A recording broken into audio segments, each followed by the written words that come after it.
महाराष्ट्र प्रदेश काँग्रेसचे उपाध्यक्ष आमदार पी.एन. पाटील हे आज सकाळी त्यांच्या राहत्या घरी पाय घसरून पडल्यानं जखमी झालेत।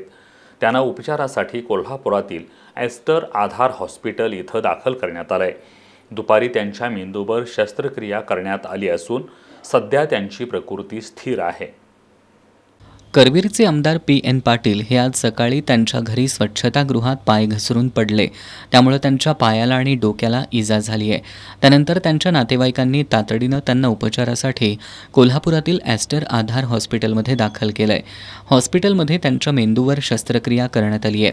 सध्या ते एस्टर आधार हॉस्पिटलमधील अतिदक्षता विभागात असून त्यांची प्रकृती स्थिर आहे।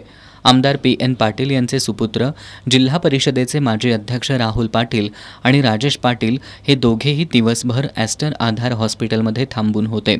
आमदार पी.एन. पाटील यांना रुग्णालयात दाखल केल्याचं समजताच आज दिवसभर त्यांच्या प्रकृतीची विचारपूस करण्यासाठी मान्यवरांची हॉस्पिटलमध्ये रीघ लागली होती।